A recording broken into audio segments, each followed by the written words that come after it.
Hello guys, today I will teach you lists in Python. So a list is basically a data type which can store multiple values. As you see right now on screen, I have the list countries. This list stores the values Finland, Sweden and Norway.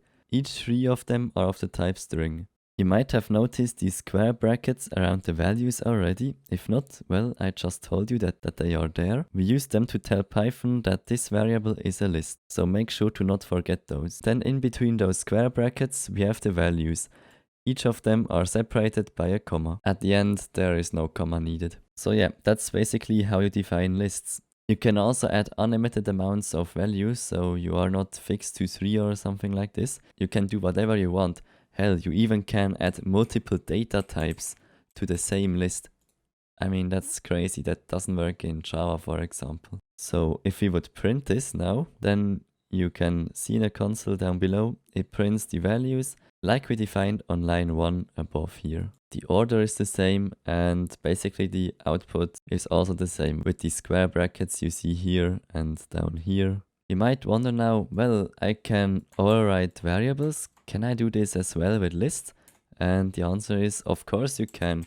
You can just assign a new value to it, for example, USA. And when you run this again, you see the whole list is overwritten and it's now USA. But what if you just want to add a value and not just overwrite the whole list or have to redo the same thing again? Well, luckily there is a useful function for this. To add a new value, we use the append function. So just write the list.append to call the function and then the value you want to add. If you run this again, you can see down in the console below, it added the value USA to the existing list. Of course, we can also remove the values from the list. So let's just copy this line and replace append with remove. So now you see the list is twice the same because we first add USA to the list and then remove it without a print in between. Okay, you now know how to add values from the list and remove values from the list. But what if you want to change a specific value? How do you do that? To know how to change values, we first need to know how to access the values.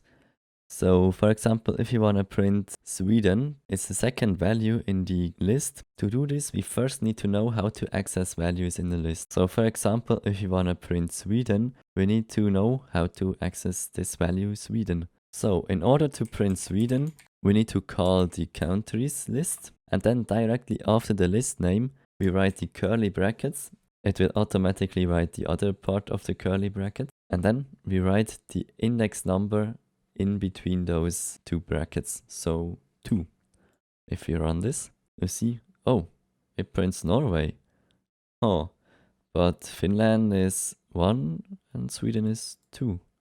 Oh, well, lists start counting at 0. So Finland is index 0, Sweden is 1, Norway is 2, 2 is 3, and 2 is 4. So we need to change the 2 down here to a 1. Now if we run this again, you see it prints Sweden. Okay, now changing the value is pretty easy. We just call the countries list again, then the value we want to change, and then just reassign the value to, for example, Switzerland. And then if we print the list again, you should notice it changed Sweden to Switzerland. Okay, I know this is some cool stuff, but it's still an unsorted list. So Finland and then Sweden and then Norway, that's not sorted alphabetically. So let's sort it real quick. To do this, we call the list countries and then call a function called sort. When you call functions, don't forget the normal brackets at the end. And now the list is sorted. But of course, we need to print it. So let's do that real quick and run the program. And we see an error in the console. I know there are many errors in this tutorial, but trust me, they are all intentional. So this error basically tells us that it can't compare the data type int with the string data type. So if you remember, we added 3 data types to the same list. Sadly, there are some limitations with this. For example, we can't sort the list anymore. So in order to sort it, we need to have the same data type over all values. So let's just get rid of them and try it again. And you see, the list is sorted. Here is the unsorted list and then the sorted one. Okay, now the last part of the tutorial. And that's a task for you. So you learned you can print individual values with the list name and then add the square brackets with an index after it.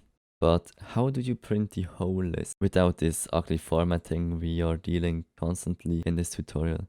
I want each value printed beautifully onto the console. How do you do this? Well, of course, this is easy. You could just do 3 times this and then change the indexes. And if you run this, you see, oh, it's beautiful, printed, nice. But imagine you do this with 10,000 values. You don't want to sit there and copy paste this manually. Also, you maybe don't know how many values there are in the list, so it's not even possible to do this. No, I search an easy solution. If you don't know what I'm talking about, go watch the second video about loops in Python. That's the video about for loops. So yeah, now I know I spoiled it, but anyway, the task is still there. How do you print all the values to the console? The solution is pretty easy. You just make a for loop and then define a new variable to which the values of countries should be assigned. And then in the for loop body, just call print with the newly assigned variable. So if you run this, you see it prints each value into the console. Congratulations if you got this correct. If not, I highly suggest you watch the video about for loops again, because this topic is really important. In the next video, I will teach you how to get the length of variable values, so make sure to subscribe to this channel to not miss that video. You can also use this information from the next video in this topic from today, so lists. And yeah, with that said, I wish you a very great day and see you tomorrow.